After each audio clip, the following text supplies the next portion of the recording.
Welcome to my mini blog. तो आज मु जाऊँ आम घर को मो गेली मामा जाऊँगी ता मामू घर को। तो जेहतु गाड़ी तेल नाला बाटर आम टे पेट्रोल टांकी आगे तेल पकईदेलु डायरेक्ट पलैलु घर को गला बेलू मो बो अलरेडी आसी तले छड़ाई गेली को धरियो बोली हेले से बाटर अलरेडी शोई पड़ता जेहतु से गाधेक आसला आटा तो शोया टाइम थिला से शोई पड़ता। तो मो उपरू नहीं आगे ताकू शुई देली पलैली मो घर गेला माने मो जाकी को टिके गेल कर जदि मु न गेल करी से पूरा मुंड खराब करदब।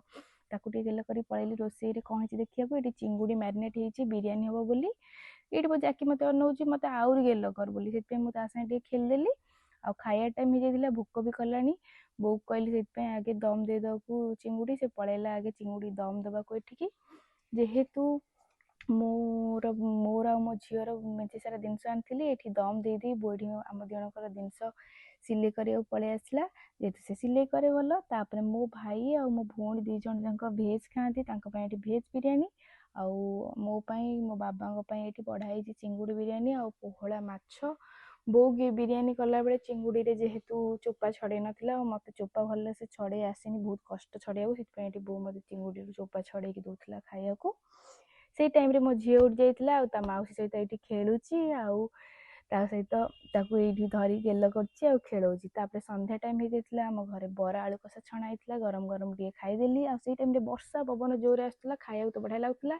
मुझे तलू पलैली आंटी आम तल घर रोच आंटी आ झील सहित खेलुली आगे गपसप होता संध्या टाइम जेहेतु बाबा मार्केट जाते मत कहले चल जा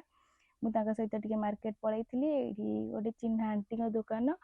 दुकान मत छाड़ी देते जेहेतु मोर किसी जिनस आना दुकान मुझे रही बाबा कम सरला मत आसिक नहीं आसिले आ मोर से टाइम मत भी घर को फेरियार अच्छी से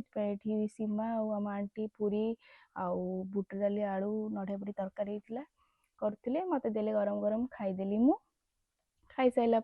राति भी बहुत हो जाता बाबा मत छाड़िया जी बोली तलू को पलि आसते समस्ते भी पलि आसते तलू को जेहेतु मो झील पलैब ताकू छाड़िया कई पूरा राजी नथिले आउ समस्ते ये कहते जाना बोली जेहेतु मत जावाक पड़ो मोर कम अच्छी से मो बो जाकी को धरी मो जाकी भी पलि आसो से सब बेले मुझे मैंने तलू पलि आसो आगे से केमती ये बो बाय बाय कहला मत जेहेतु मो भाई आसी नाला तलू को से खाऊला ऊपर से ऊपर से भाणीजी को बाय बाय कहला ये देखु देखुची से प्लेट अलरेडी हाथ में धरिकी बालकोनी छिड़ा कथा होता जाऊँ बोली तापर एमती हैला परे मु बाय बाय करके समस्त घर को बाहरली। तो यहाँ थिला आज मोर मिनी ब्लॉग आपण मानू जदि आज ब्लॉग टी भल लगी ताले लाइक शेयर सब्सक्राइब निश्चय करेंगे रही टाटा।